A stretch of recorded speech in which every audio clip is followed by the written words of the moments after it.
Gracias, hermanos, por orar por mí. Permítanme orar por ustedes. Cierren sus ojitos, inclinen sus cabezas. Padre de amor, Padre de misericordia, en el nombre de Jesús, bendice a cada uno de mis hermanos que van a escuchar tu palabra, Señor. Que los ojos de los ciegos se abran, que los oídos de los sordos, Señor, puedan escuchar, que los corazones de piedra sean transformados y haznos dignos de poder predicar y escuchar tu palabra. Hoy que vamos, mi Señor, a entender lo que significa el ser, el quehacer y el perfil del intercesor. Por el nombre de Jesús, Padre, te lo pedimos. Amén. Todos nos cubrimos con la preciosa sangre de Cristo en el nombre del Padre, del Hijo y del Espíritu Santo.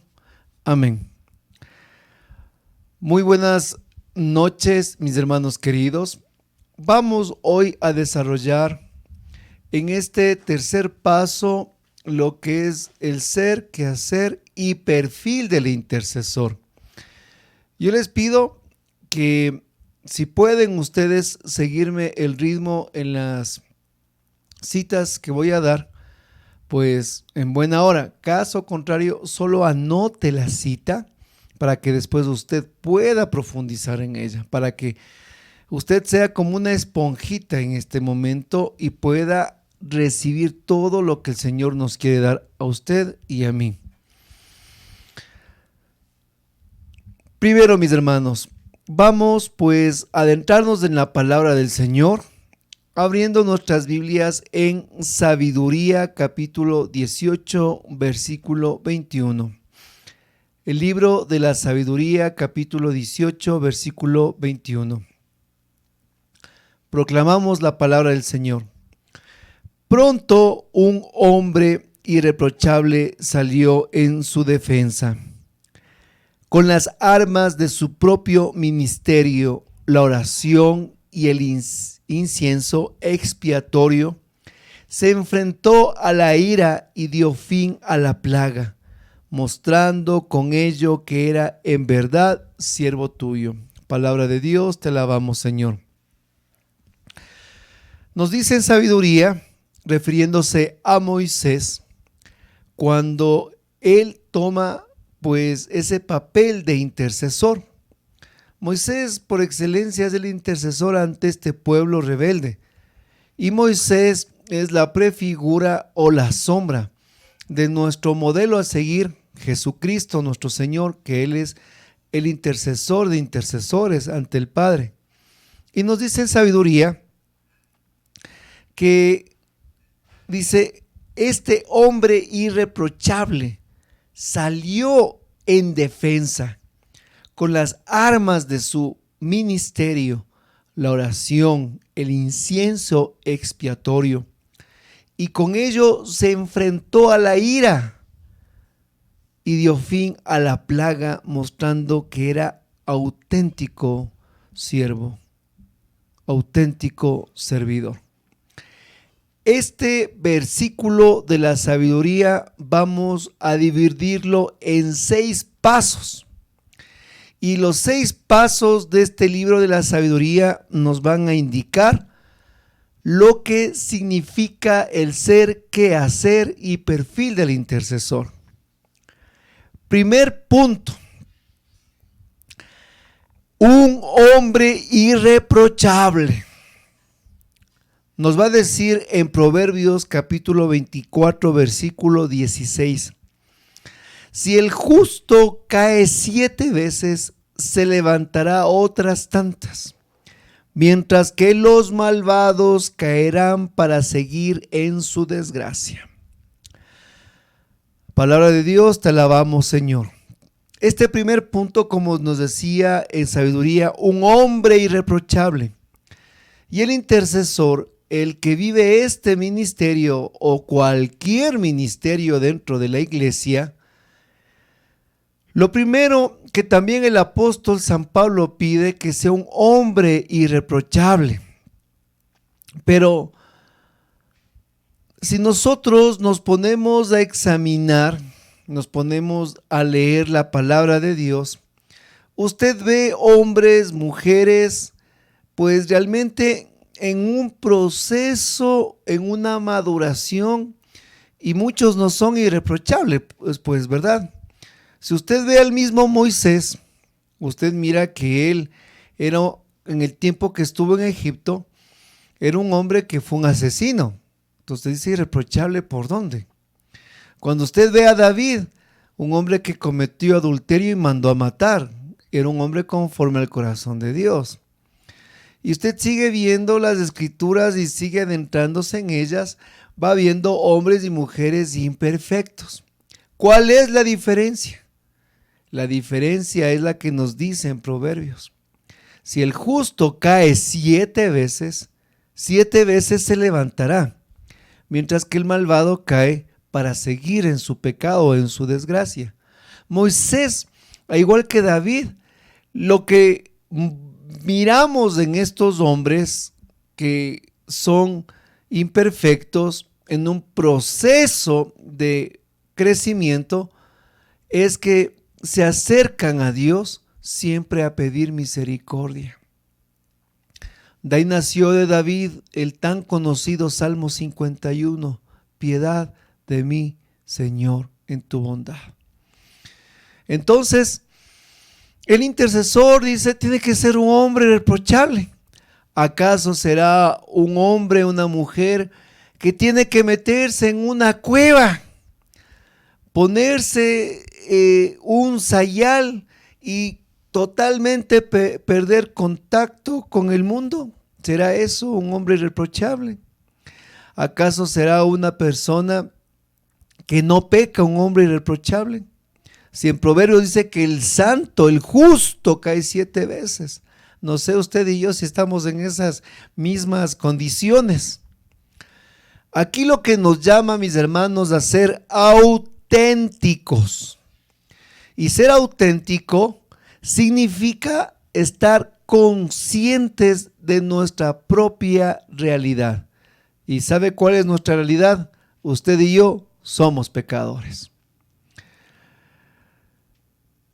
Ya nos dijo el Señor, el que esté libre de pecado, tire la primera piedra. El ser irreprochable significa, mis hermanos, que hemos conocido el perdón y el perdón que nos ha llevado a la misericordia y la misericordia a la reconciliación. Y como resultado del perdón, la misericordia y la reconciliación, al cambio de vida, que se llama la conversión. Pero la conversión es un proceso, y un proceso que terminará cuando lleguemos a la patria celestial. Toda la vida, mis hermanos, estamos en un campo de batalla. Salimos bien confesados, comulgados, y hermanos, y a la vuelta de la esquina ya estamos pecando. Tenemos que ser conscientes que somos hombres y mujeres que caemos, pero hombres y mujeres que nos levantamos, no por nuestras fuerzas, sino porque el Señor nos da la fuerza de levantarnos. Como decía en Proverbios, en cambio el malvado está totalmente necio para seguir en su pecado que le lleva a la desgracia. Mire, mi hermano, para terminar este punto, cuando usted entra a la sala de un hospital y una persona está en cuidados intensivos, usted ve un montón de máquinas, y las máquinas tienen todas pues algo que se asemeja, y es que sube pip y baja tac, sube pip, sube baja, ¿verdad? Y usted mira y dice, esta persona está viva, porque el corazón es tac, baja, tuc, baja, tac, sube, baja. Pero si la persona fallece, ¡tí! ¿Verdad? Se acabó, se terminó. Así es el cristiano. Si usted está vivo, ¡tac! Un día sube como Pedro en el Tabor, que ve la misericordia, el poder de Dios transfigurado. ¡Tac! Baja. Otro día le vuela la oreja al que viene a apresarle al maestro. porque así somos, mi hermano. Pero ante nuestra realidad, por eso digo que, ¿qué significa ser irreprochable? Ser auténtico. Ante esta realidad, la conciencia de que necesitamos perdón constante, misericordia constante y reconciliación permanente. Entonces, yo no creo, hermanos, que soy triple santo, ¿no es cierto? Yo creo que soy barro en las manos del alfarero y que necesito constantemente de su misericordia para poder ejercer el ministerio. Pero ¿cómo? ¿Cómo, mis hermanos? Ya nos dice en Isaías capítulo 53, versículo del 10 al 11. Quiso Yahvé destrozarlo con padecimientos, y él ofreció su vida como sacrificio por el pecado. Por esto verá sus descendientes y tendrá larga vida, y el proyecto de Dios prosperará en sus manos. Después de las amarguras que haya padecido su alma, gozará del pleno conocimiento. El justo, mi servidor, hará una multitud de justos después de cargar sus deudas. Palabra de Dios, te alabamos, Señor. La única forma que nosotros podemos, mis hermanos, justificarnos es con aquel que nos ha justificado, con aquel que fue destrozado y que con sus padecimientos y sacrificio ha pagado el precio de nuestro pecado. Gracias a él y a sus amarguras, que hoy a nosotros nos justifica, como dice en la palabra, el justo, mi servidor, hará una multitud de justos después de cargar sus deudas. Nadie de nosotros, mis hermanos, podemos ser ni buenos, sino, hermanos, si no entramos a la justificación de nuestros pecados por medio de Jesucristo. Y eso es gracias al maravilloso proceso de conversión. Pero seguros del amor de Dios, seguros de que Él nos va cada día limpiando, entonces vamos nosotros volviéndonos en estos hombres y mujeres irreprochables. Pero cuidado que nos pase como le pasó una vez a mi suegro. Él estaba en la playa, junto con él estaba con mi familia, y de repente él se emocionó porque puso música de su equipo favorito, se emocionó, y la señora que nos servía la comida le dijo, señora, le dijo a mi suegro, ¿le gusta esta música? Le gusta, le dijo, porque era música alegre. Y la señora le quedó viendo y le dijo, no. ¿Pero por qué? Le dice mi suegro. Porque yo solo escucho música cristiana. Y se fue, ¿no es cierto? Así, con la nariz levantada. Cuidado que nosotros nos creamos de esa manera. San Pablo dice, estamos en el mundo, pero no somos del mundo. Y nosotros podemos a veces pecar de buenitis aguditis, en el que pues todos son malos, todos son paganos. Yo no me junto con nadie, nomás cochicle y no bailo pegado. Tampoco tomo café, a medio como los mormones, ¿no es cierto? Sino que yo no puedo, mi hermano, dar una imagen, dar un sentido en el que pues allá están los pecadores y aquí estoy yo. Pues no, yo no escucho música esa, yo solo de alabanza, le dijo, y se fue dando la vuelta y ahí queda el pagano. No, mi hermano, tenemos que entender que nosotros vivimos dentro de un mundo en el que tiene muchos sabores y en el que en esos sabores nosotros somos la sal. Y recuerde, la sal en la sopa se pone poco, o si no queda horroroso cualquier comida con exceso de sal. Y si usted y yo somos sal en el mundo, ponga esa pizca de sal en donde esté, cuando esté y donde esté, para dar la sal de Cristo, la necesaria, la que se necesita. Amén. Segundo, nos dice en el versículo de sabiduría, segundo paso, que este hombre irreprochable salió en la defensa, se apresuró en defender al pueblo. Nos va a decir en Números capítulo 14, versículo del 19 al 20. Moisés, perdona, te ruego, la iniquidad de este pueblo conforme a la grandeza de tu misericordia, así como has perdonado a este pueblo desde Egipto hasta aquí. Entonces el Señor dijo, los he perdonado según tu palabra. Miren, el intercesor es aquel que está listo para la defensa de su pueblo. Y aquí no se trata, mis hermanos, nosotros de que, por ejemplo, un hermano tuvo un accidente y todo el ministerio de intercesión se va afuera de del UPC, del lugar del accidente, con palos a la defensa, a hacer bulla, a hacer relajo, que aquí estamos los... No, mi hermano, ese no es nuestro trabajo. Nuestro trabajo es un trabajo espiritual en el que sabemos que pues a través de la oración todas esas barreras se caerán, todas esas barreras se irán al suelo. El intercesor sale rápido, mi hermano, sale rápido a la oración. Por eso nos dice Moisés, te ruego, Señor, perdona la iniquidad de tu pueblo. No es que Moisés se metió ahí con el pueblo, no, Moisés dijo, perdona la iniquidad de este pueblo conforme a tu misericordia, así como lo sacaste de Egipto aquí. ¿Y qué dice el versículo 20? Entonces el Señor dijo, los he perdonado según tu palabra, según tu oración, según tu intercesión. El intercesor no se queda dormido, no se queda de brazos cruzados.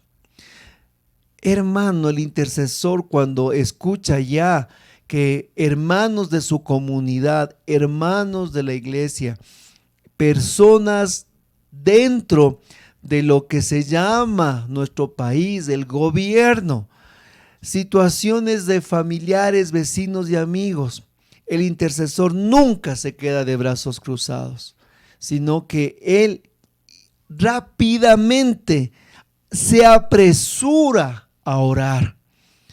Si está manejando y de repente ve a alguien que ha tenido un accidente, ese momento, aunque no conozca a la persona que está accidentada, y ahora, si está manejando y de repente ve a uno de repente que está pasando por la calle, el Espíritu Santo dice bendícele, y usted dice Señor le bendiga, porque usted está pronto, mi hermano, a orar por los demás.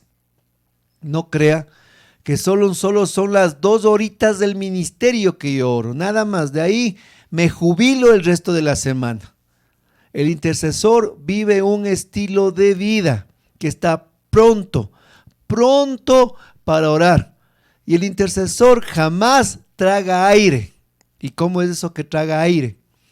Si ha pasado, oiga doña Juanita, le vengo a contar el problemita que está pasando el fulanito. A ver, cuente, dice, cuénteme. Vea que anda metido con otra mujer. ¿Y qué hace la Juanita? ¡Oh! Traga aire, ¿no es cierto? Y después le sigue contando, le dice, vea, y sabe que le comento también que por ahí la otra fulanita, ni le digo la otra, ¡oh! ¿No es cierto? No, el intercesor no traga aire. El intercesor, si recibe alguna noticia, no se presta al chisme, sino que es pronto a la oración. Si viene la fulanita a decirle, vea, le vengo a contar, ¿sabe qué? Venga para acá. Extiendan sus manos, ¿para qué? Vamos a orar por esta persona. Ah, es que están hablando mal de usted. Ah, qué bueno, deme sus manos. Vamos a orar por esta persona. ¿Qué le parece? Usted rompe el chisme con el poder de la intercesión, porque está presto a este servicio y haciendo, mi hermano, que su clamor especialmente sea escuchado para que pues Dios dé el favor que tanto se necesita. Recuerde, mi hermano, el ruego del intercesor siempre será escuchado por Dios, porque nuestra oración está siempre al nombre de su Hijo Jesucristo. Punto 3. Recuerde, vamos hilando. Este hombre irreprochable que salió rápido en la defensa, dice que salió con las armas de su propio ministerio, la oración y el incienso expiatorio. El tercer paso es, con las armas de tu propio ministerio. Con las armas de tu propio ministerio. Éxodo capítulo 17, versículo 9. Moisés dijo a Josué: elígete algunos hombres y marcha a pelear contra los amalecitas. Yo, por mi parte, estaré mañana a lo alto de la loma, con el bastón de Dios en mi mano.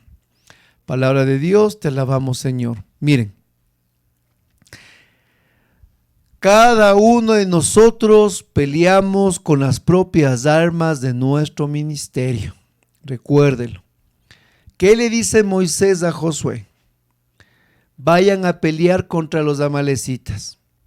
Moisés dice: yo, por mi parte, iré mañana a la loma a lo alto con el bastón de Dios en mi mano para orar por ustedes mientras pelean en la batalla. Dios le dio a Moisés el bastón, con el cual hizo prodigios y milagros. Con ese bastón, recuerde, se transformó esa vara en serpiente y comió a las 2 serpientes de los magos del faraón. Con la misma agua, hermanos, topó el Nilo y el Nilo se hizo sangre. Con ese bastón, pues todas las plagas, con ese bastón se abrió el mar, con ese bastón golpeó la piedra y salió el agua. Hermanos, el bastón era la arma que Dios le dio a Moisés. Y Moisés tenía la plena seguridad que mientras Josué peleaba contra los amalecitas, y si él iba con el bastón y oraba y levantaba el bastón, ese momento los amalecitas pues eran derrotados. Y así nos dice la palabra, que mientras Moisés estaba con las manos levantadas y con el bastón, pues ese momento el pueblo de Amalec pues era derrotado. Pero cuando Moisés bajaba las manos, los amalecitas ganaban a los israelitas. Mi hermano, el intercesor como Moisés tiene que entender que tiene las armas que Dios nos ha dotado para esta batalla espiritual, en la que no, Moisés dijo: a ver, vamos a pelear con los amalecitas, no se preocupen, yo les voy a dar de varazos a los amalecitas. ¿Qué les parece? A ver, un amalecita tenga varazo, otra amalecita tenga otro varazo. ¿Se fue Moisés a dar de varazos, mi hermano? No se fue a dar de varazos a los amalecitas. Moisés sabía cuál era el poder de Dios a través de esta vara. Y nosotros de igual manera, con la figura de Moisés, tenemos que entender que es lo que nos ha dotado Dios. En pocas palabras, cuando David estuvo frente a Samuel, Samuel le dijo, cuando iba a luchar contra Goliat, le dijo: ponte mi armadura, le dijo Samuel. Y dice que se puso David la armadura del rey Saúl. Se puso David la armadura del rey Saúl y dice que le quedaba muy pesada, no podía ni moverse. Y le dijo David: no, yo no puedo pelear con eso. ¿Con qué peleó este pastor? Peleó con la honda. Pero si usted lee previamente, dice que David con la honda mataba al oso y al león. Imagínense. Oiga, imagínense lo que es matar al oso y el león. O sea, David ya estaba adiestrado y con armadura ajena no podía luchar contra el gigante. ¿Qué nos quiere decir eso de luchar con tus propias armas? Que nosotros tenemos que aprender a utilizar los dones y carismas que Dios me ha dado a mí. Los carismas propios de este ministerio y los dones que el Señor me ha dado, que no ande viendo yo, mis hermanos, ay, que tuviera el don de sanación de la hermanita, ay, es que si tuviera el don de predicación del hermano tal, Ay, es que si yo hablara en lenguas. Ay, es que si yo profetizara. Ay, es que yo. No, no, no, no. A ver, mi hermanito. Con tus armas pelea la batalla. Y usted va a decir, ¿y cuál don espiritual tendré yo? Pues, hermano, solo cuando nosotros servimos es cuando los carismas se ponen en ejecución. Sí, solo cuando usted empieza a servir dentro del ministerio es cuando usted dice, este carisma Dios me ha dotado. Cuando usted empieza a evangelizar, dice, Dios me ha dado este carisma, Dios me ha dotado de este otro carisma. Es que son herramientas, los dones y carismas son herramientas que el Espíritu Santo nos ha dado. Y son herramientas no para tener guardadas ni para lucirnos como pavos reales, sino que los dones y carismas son herramientas para la evangelización, gloria de Dios, y tendrían que ser también para nuestra santificación. Y la única manera que una herramienta se ejecuta es cuando usted se pone a trabajar. Ejemplo, yo quiero poner un tornillo en la pared, un simple tornillo en la pared para poner el cuadro de mi familia. ¿Usted qué hace? ¿Mete el tornillo con los dedos? No puede. Vamos a ver qué herramientas necesita para meter el tornillo. Primero necesita un taladro. El taladro necesita una broca y unas llaves para poder ajustar el taladro. Y la broca tiene que ser del porte del taco Fisher que va a entrar en ese perno. Necesita una extensión para que el taladro conecte a la luz. ¿Se da cuenta? Taladrar la pared, hacer el hueco, después un martillo para meter el taco, después un destornillador para meter el perno.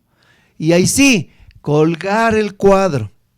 ¿Cuántas herramientas necesitó para poner un perno para que se vea el cuadro? Vamos a contar: taladro, broca, llaves para ajustar lo que es la broca, extensión de luz, martillo. 5 herramientas para poner un perno, para que se vea el cuadro. ¿Se da cuenta? Dios nos ha dotado de dones y carismas que son herramientas para la evangelización, y cuando nosotros nos quedamos vagos en los grupos de oración, sentados sin hacer nada, dicen, lo que pasa es que el Espíritu Santo no nos da carismas, lo que pasa es que la renovación está en crisis y no hay carismas. No, hermanito, no es eso. Lo que pasa es que nos quedamos sentados en la banca, calentando el asiento 5, 10, 15, 20 años, y pues no evangelizamos, y simplemente los carismas de Dios están dormidos ahí están dormidos. ¿Para qué pedimos más avivamiento? ¿Para qué pedimos más carismas? Sí, los que ya tenemos ni siquiera los ejecutamos. Solo cuando empezamos a servir, los carismas se activan. Y usted, mi hermano, quiere poner el precioso cuadro ahí, detrás del precioso cuadro del milagro de la intercesión. ¿Cuántas herramientas estuvieron atrás? ¿Cuántos carismas estuvieron en ejecución? Eso es cuando nos decidimos, mi hermano, a ponernos a trabajar por el evangelio. Y utilizando tus propias herramientas. No deseando las del vecino, ni la del otro hermano, sino las que Dios te ha dado a ti. De esa manera, nosotros miramos que el intercesor tiene 3 herramientas principales. La oración, como dice aquí en este mismo versículo de sabiduría, la oración, el incienso y el ayuno. Estas 3 herramientas tienen que ser, como dicen vulgarmente, la base para construir la casa. La oración, dice en Efesios 6, del 18 al 20, vivan orando y suplicando, oren en todo tiempo según les inspire el Espíritu, velen en común y perseveren en sus oraciones sin desanimarse nunca, intercediendo en favor de todos los santos sus hermanos. Verso 19. Oren también por mí, para que cuando hable me sea dado el don de la palabra y dé a conocer sin temor el ministerio del evangelio, del cual soy embajador en cadenas. Oren para que lo proclame sin ningún temor, que es como lo debo hacer. Palabra de Dios, te alabamos, Señor. Esto, mis hermanos, la oración. Ya en el primer tema ya les di todos los tipos de oraciones. Otra vez recuérdeme, hermanito, por favor, vaya y haga clic en el primer tema. El intercesor vive orando y suplicando en todo tiempo según le inspire el Espíritu. ¿Se da cuenta? A ver, esto es interesante. Según el Espíritu nos inspire, y para que nosotros estemos pues sintonizados a las mociones del Espíritu Santo, significa tener una amistad con el Espíritu Santo, tener una compañía con el Espíritu Santo.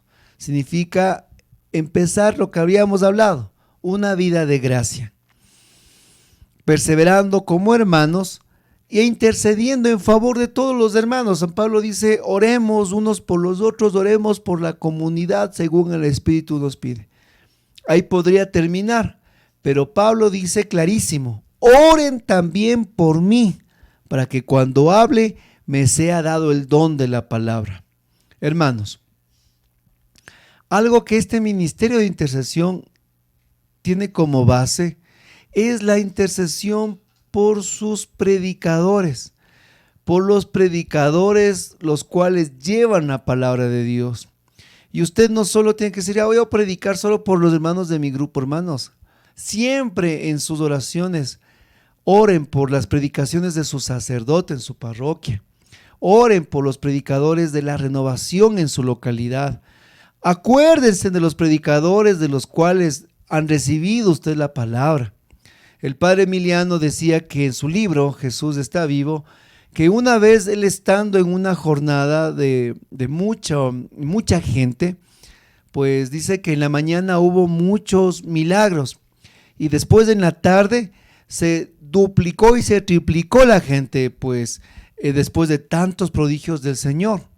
Y pues dice que mientras él comenzó el ministerio no pasó nada. Y tanta gente y no pasó nada y fue muy poco lo que se dio.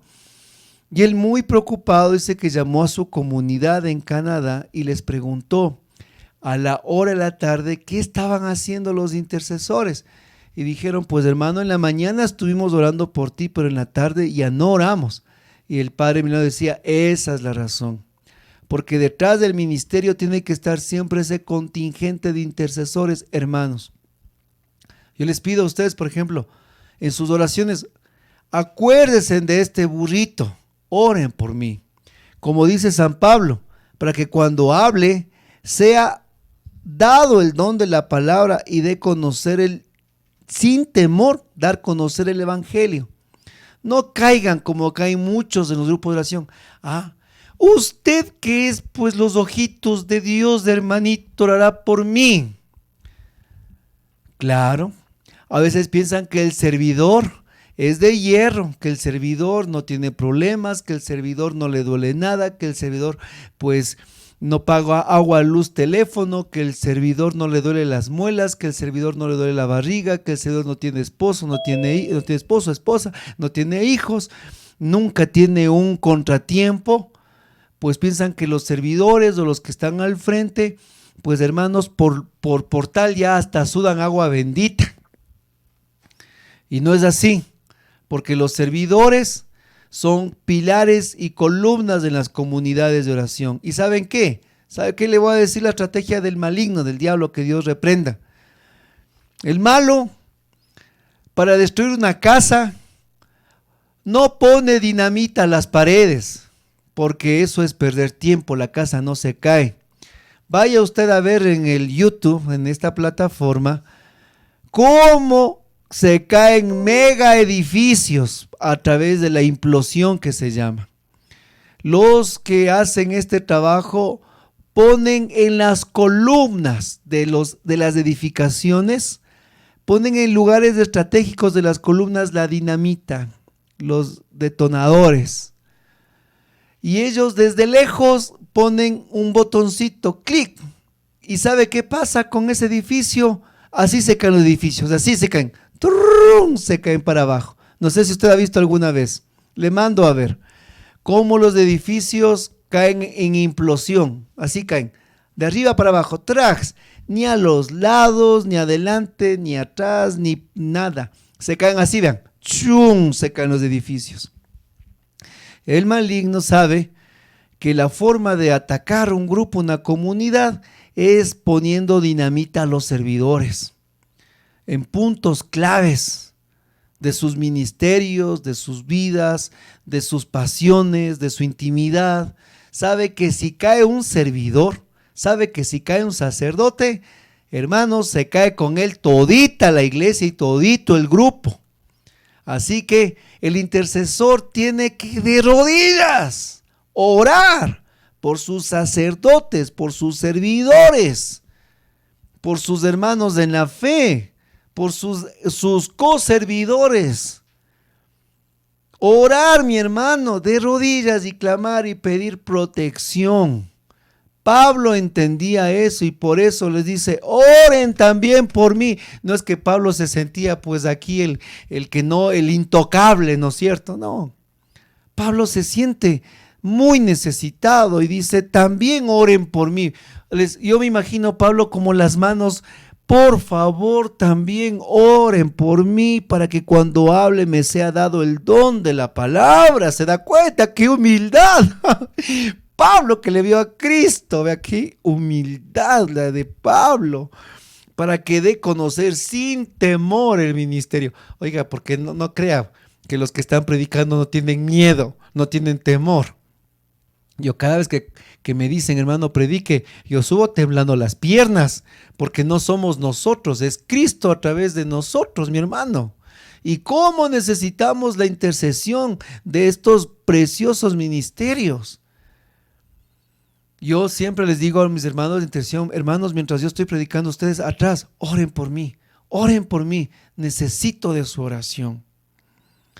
Entonces, de esa manera, protegemos a nuestros servidores. ¿Por qué cree que hay tanto problema con los servidores en la renovación? Porque esa es la estrategia del malo. Tumba a un servidor y tumba, mi hermano, con él a la iglesia y a los grupos de oración. Hay un escándalo con un sacerdote. ¿Qué cree? ¿Cómo se va al suelo la parroquia? Por eso, mi hermano, por eso hay tanto lío a veces con servidores, porque es la manera que el mal trabaja.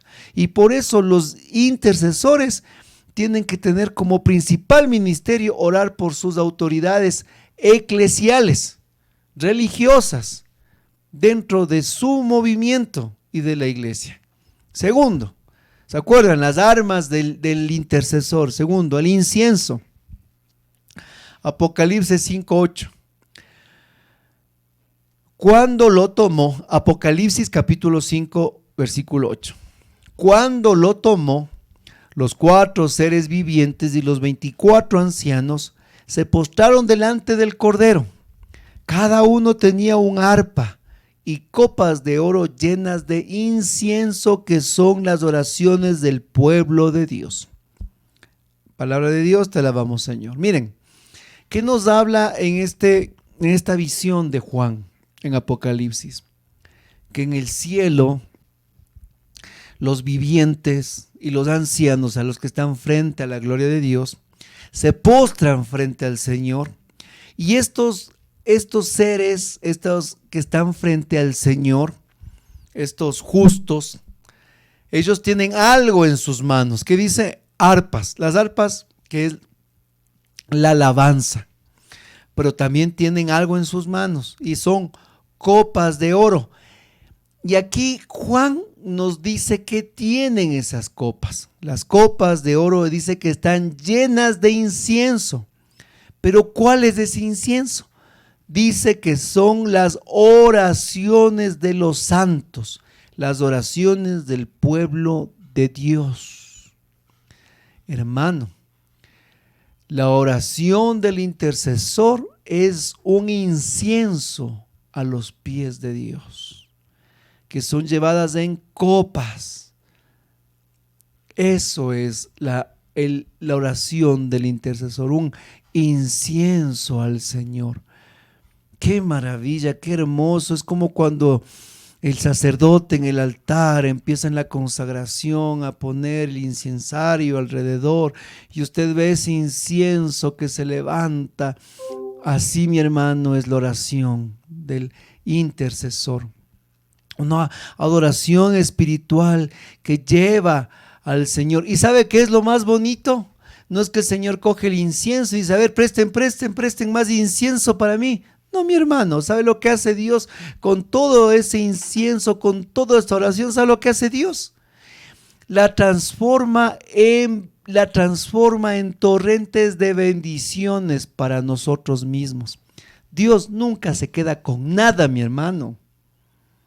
No es que llega el incienso y pues aquí ya no hay donde ni ver tanto incienso en el cielo. No es así, sino que ese incienso que llega al altar del Señor, esa intercesión, esa oración, porque recuerde que nuestra oración va a Jesucristo, que es el intercesor ante el Padre, y Él lleva nuestras oraciones. Esa oración, hermanos, es derramada nuevamente en forma de bendiciones al pueblo de Dios. Qué maravilla, ¿se da cuenta? Usted cuando ora por alguien, sube como incienso. Y Dios toma ese incienso e enseguida derrama en bendiciones para el resto. Así es como llega la oración, mi hermano. Así es como llega la bendición. Qué precioso que es la palabra de Dios. ¿Se da cuenta?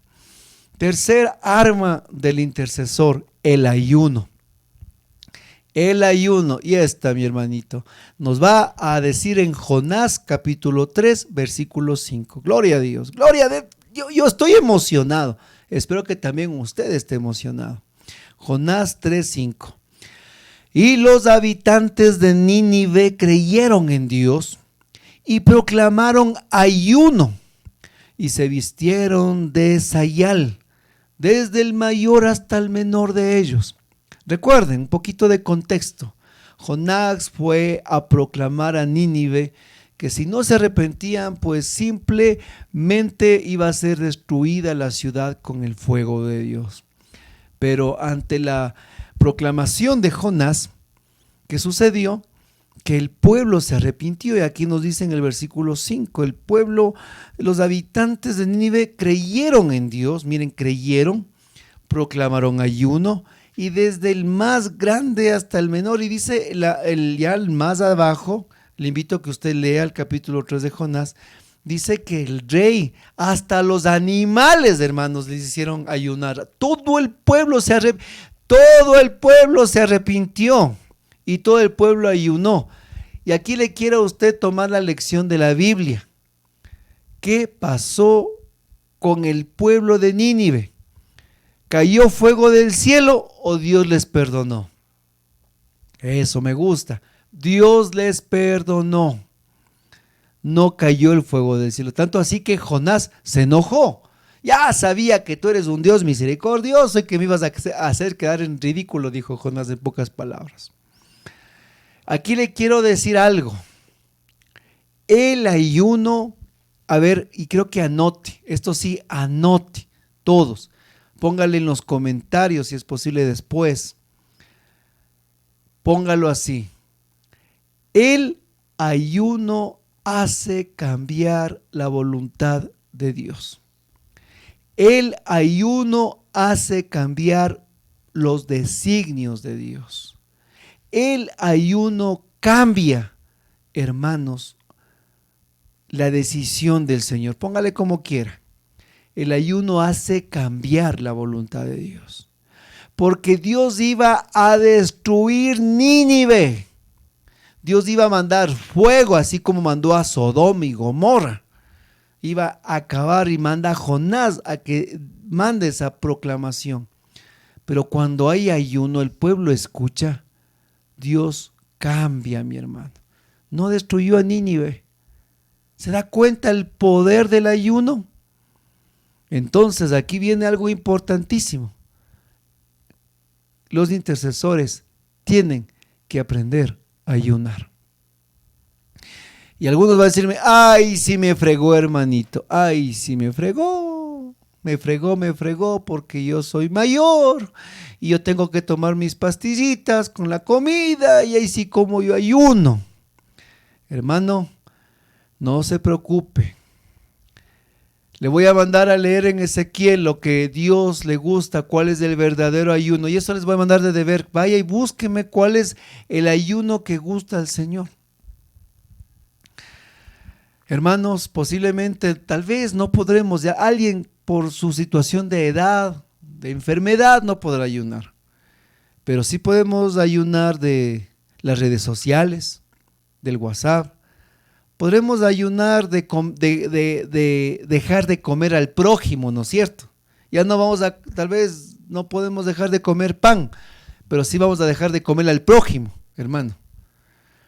Vamos a dejar series de cosas que nos gusta. Yo me acuerdo de una hermana que daba testimonio que ella dice que se había puesto a ayunar el fin de semana por la conversión de su familia y ese fin de semana había habido fiesta y a ella mismo le ha tocado hacer el hornado, decía.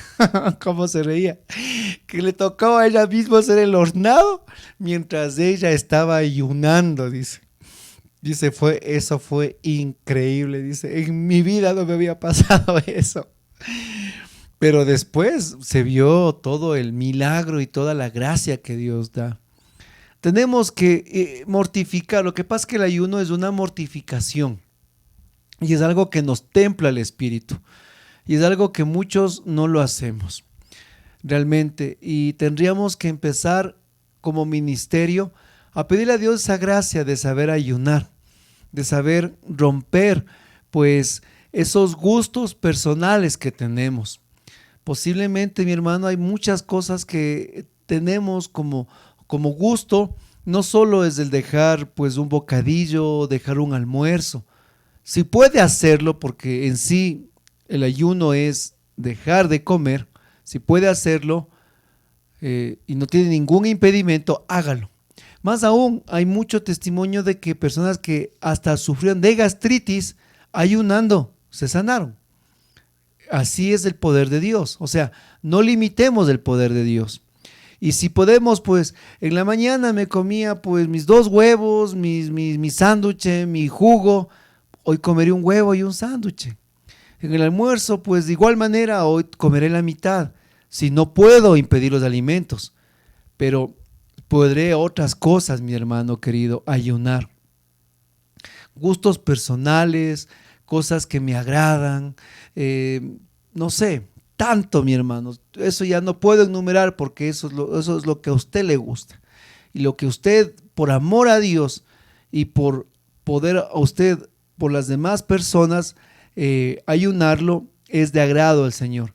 Y no me hará, pues no, como una hermanita del grupo. Hermanito Rubén dice, mi ayuno tiene doble propósito. Te digo que bueno, yo pues dije una poderosa oración. Sí, dice, estoy ayunando por tal situación y también de pasito para quedar fitness, me dice, para bajar de peso, me dice, para quedar figurín. Ese es su doble propósito, hermana, le digo. Sí, me dice. Entonces ese ayuno no sirve para nada, le dije, porque no está mortificando a nadie, simplemente está usted alimentando su ego, no sirve para nada, le dije. Yo recuerdo como un testimonio personal, cuando ya Dios me permitió estar ya en la renovación, en los grupos, ya estaba, pues ya era hasta servidor. Y me acuerdo que estaba por acabar hasta mi tesis, ya iba por defender mi grado. Y me acuerdo que estaba con mi hermana mayor, Clarita, y estábamos arreglando, me acuerdo, una ropa. Y mientras conversábamos, hablábamos sobre el tiempo en el que pues estábamos así, pues todo, una vida huracanada en mi casa. Y especialmente yo no quería ir al grupo oración, yo no quería ir a la iglesia. No crea que el hermano Rubén nació santo, hermano. Si atrás de mí y al lado mío hay un hombre muy pecador. Entonces yo le decía, pues conversábamos, ¿no?, sobre esa situación. Y mi hermana, sin querer, me suelta algo que pues es un secreto de guerra. ¿Cuál es el secreto de guerra? Y es este. Me dice ella, lo que pasa, Rubén, me dice ella, es que mi mamá, nuestra madre, dice, ella comenzó a orar y ayunar por ti todos los fines de semana por un año, me dice. Yo me quedé con la boca abierta, impávido. Mi madre comenzó a hacer ayuno y oración por mí.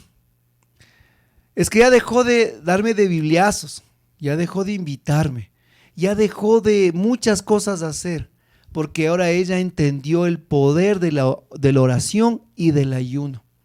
Y comenzó a ayunar por mí. Comenzó todos los fines de semana con un propósito, mi conversión. Y eso no fue una semanita, no fueron 2 semanitas, fue un año. Y mi hermana Clarita se asusta y me dice, ay, es que hermano, cuando el día que usted ayuno o ayuna, ¿qué dice Jesús? Que ese día usted tiene que ponerse de fiesta, tiene que ponerse aceite en la cabeza, tiene que estar feliz, no como los hipócritas que parecen como el junco que se mueran.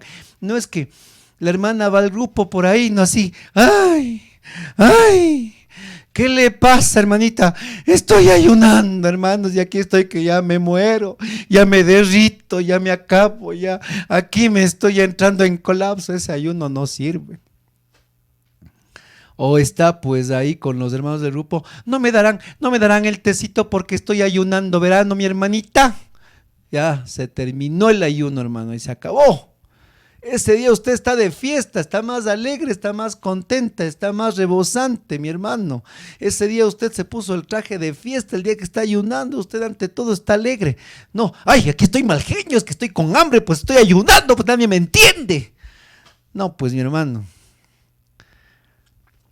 ese ayuno a Dios no le agrada. Usted es jefe, tiene empleados, y el día que está ayunando, le prometo que el mal a usted le va a poner más problemas con sus trabajadores.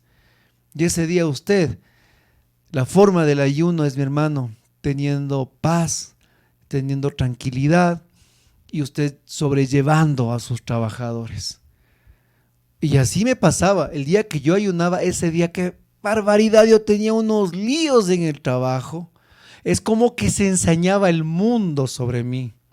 Y había días en que podía superar, y hermanos, y otros en los que claudicaba ante el temperamento o los problemas, porque eso pasa con el ayuno.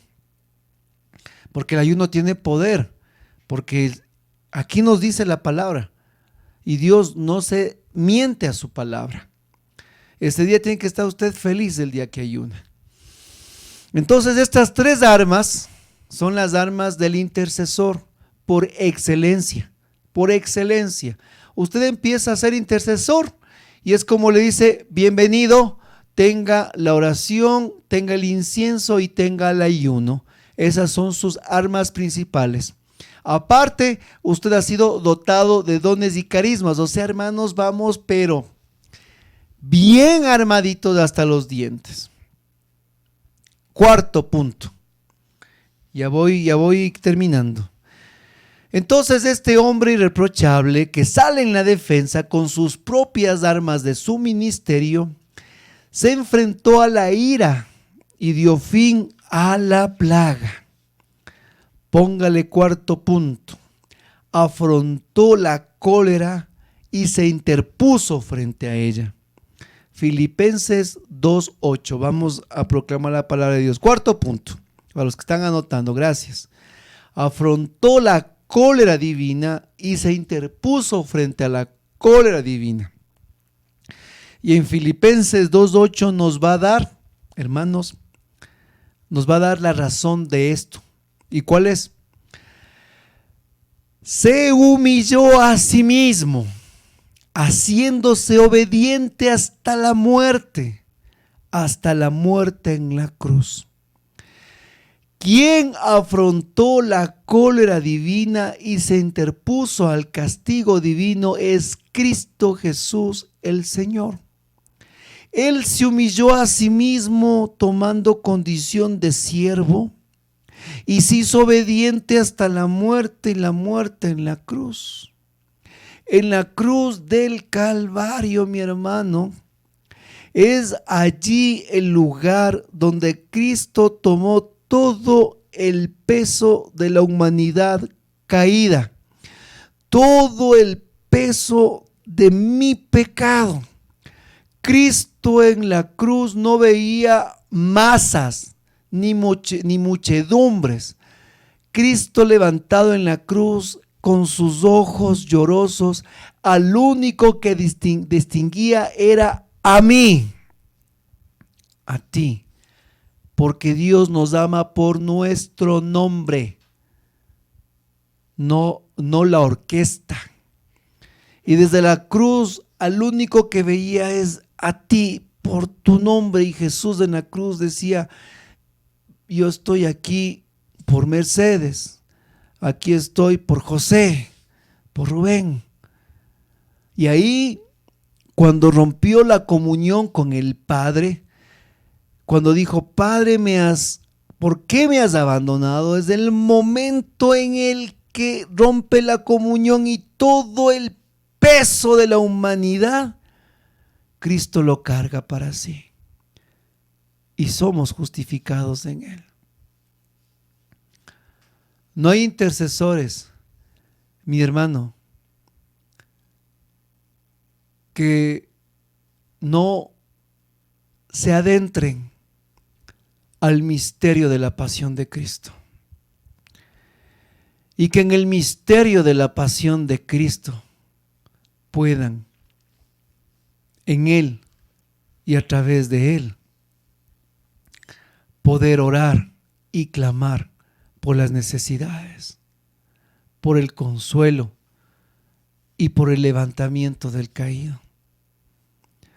A veces el problema de los cristianos modernos de esta época es que, especialmente el protestantismo, viven con un Dios que no ha vivido o no ha pasado lo que es la pasión. Se saltaron el Viernes Santo y pasan solo de victoria en victoria.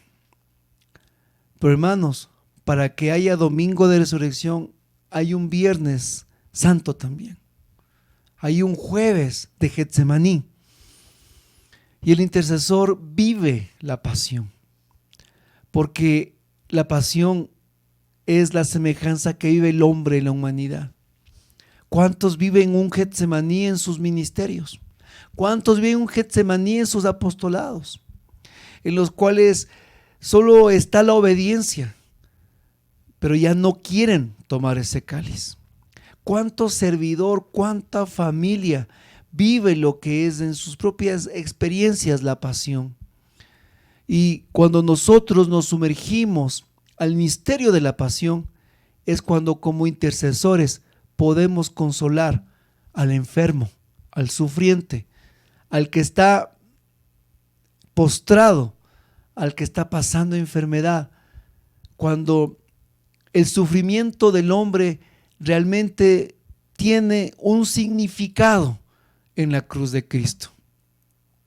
Y si nosotros no vivimos la experiencia de la pasión, entonces no podemos, mi hermano, tampoco dar consuelo a nadie. Porque el sufrimiento del hombre alcanza su mayor consuelo en las llagas de Jesús. Y a veces, como cantamos, pues hermano, de victoria en victoria, cuando la persona está enferma, cuando no siente, cuando su fe está en el suelo, solo será a través de Cristo en la cruz, de aquel que se humilló a sí mismo y se entregó obediente hasta la muerte. Él es el que se interpone y el que está ahí, porque Él también nos dará el remedio, porque Él también venció a la muerte, porque Él también resucitó. Y de esa manera también nosotros llevamos el mensaje. Si morimos con Él, viviremos con Él. Y ante el miedo que muchos padecen, miedo a la muerte, con depresión, con neurosis, ante una sociedad que nos exige ser productivos, ante una sociedad que que desecha a los improductivos. Ante el miedo, solo Cristo es la respuesta. Y si nosotros no entramos en Él, entonces, mi hermano, simplemente nosotros nos volvemos en buenos motivadores, no en intercesores.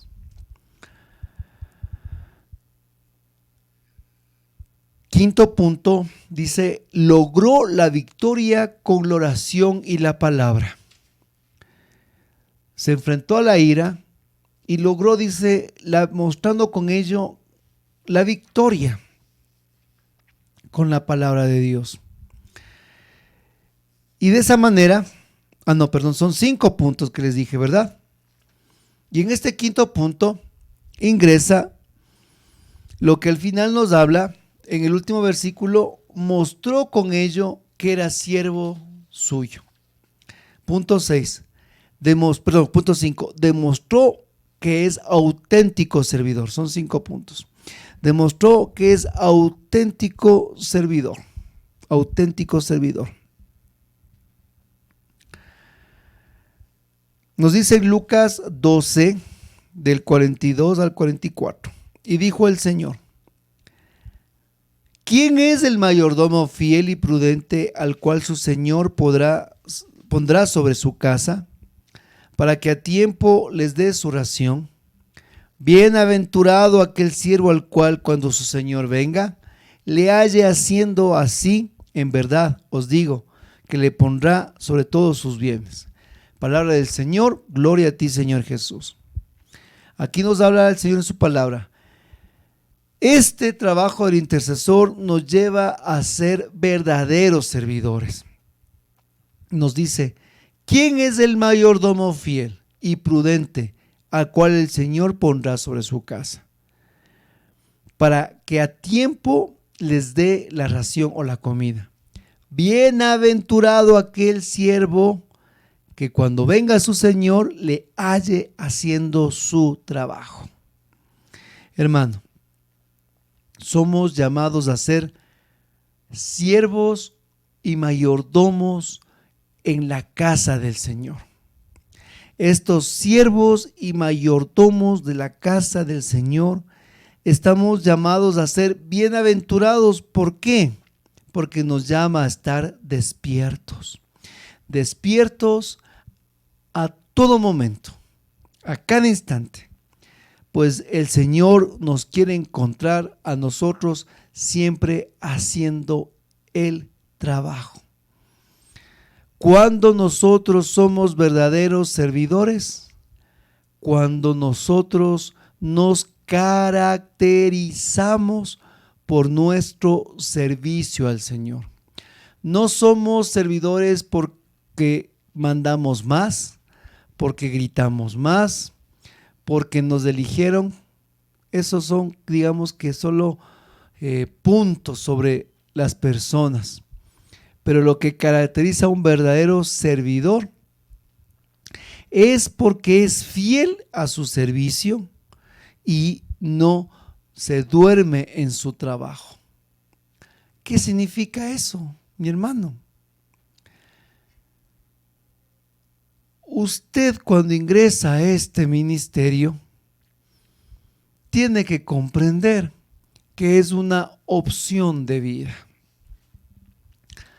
Aquí vamos a desmentir una palabra. Nosotros no hemos ingresado a un voluntariado.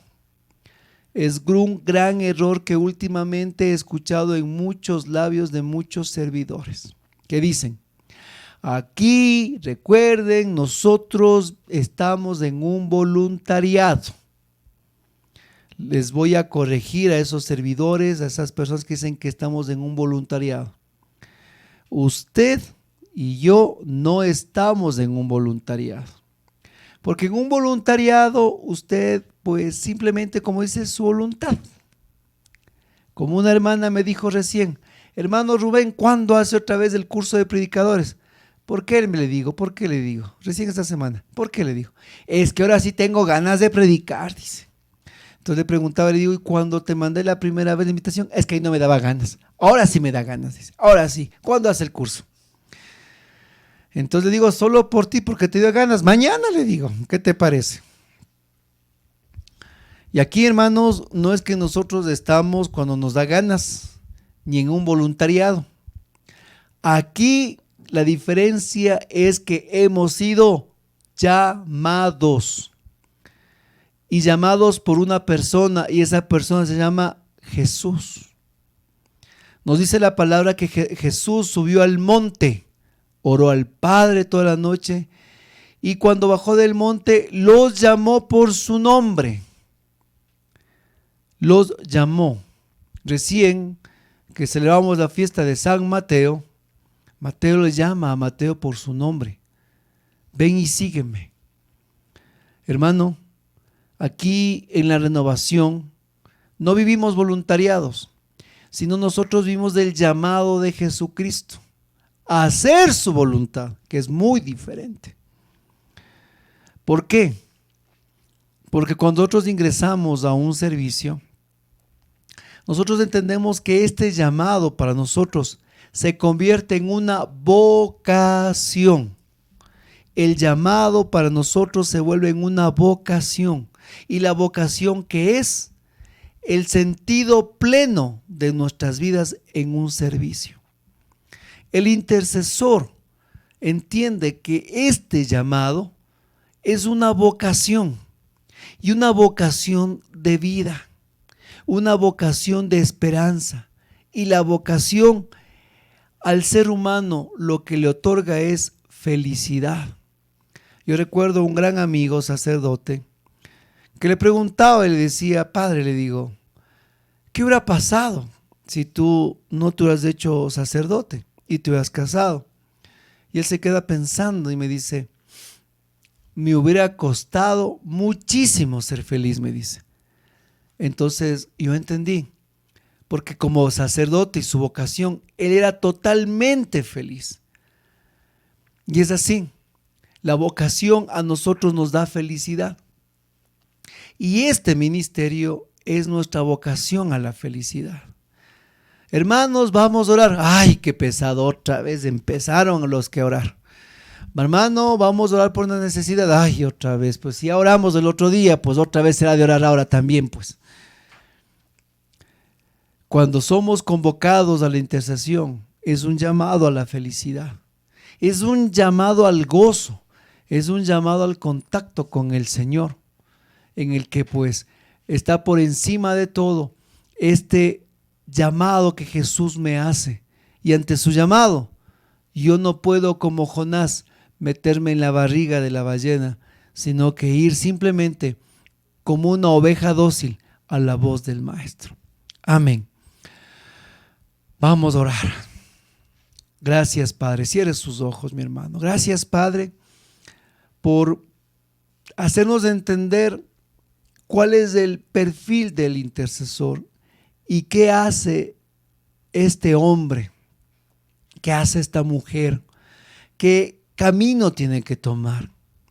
Te rogamos, amado Señor, que nos des la gracia de morir a nosotros mismos, a nuestro ego, a nuestra soberbia, a nuestro orgullo, a nuestra vanagloria. Morir a nuestras apetencias, morir muchas veces, Señor, a el qué dirán, para poder nacer a ese hombre nuevo, el cual quiere asemejarse a ti. Señor, haznos sencillos. Si crecemos más, haznos más sencillos, y que siempre te demos la gloria a ti, Señor.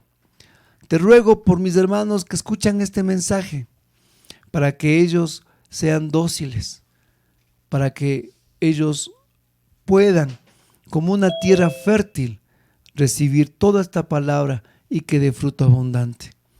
Padre, te rogamos que los mismos signos y prodigios del Evangelio se den. Los mudos hablen, los ciegos vean, los sordos oigan y los cojos caminen. Y que el año del Señor favorable sea en nuestras vidas. Especialmente, Señor, danos el gozo. Reaviva en nosotros el gozo de poder servirte. y quita el sinsabor que ha dejado este tiempo de la pandemia para poder nuevamente, Señor, ir a las aguas del maravilloso don de la intercesión. Por el nombre de Jesús te pedimos, Padre, en el poder del Espíritu Santo y en la intercesión de María nuestra Madre, bendícenos, Señor, a todos aquellos que escuchan y escucharán este mensaje. Por el nombre de Jesús, amén.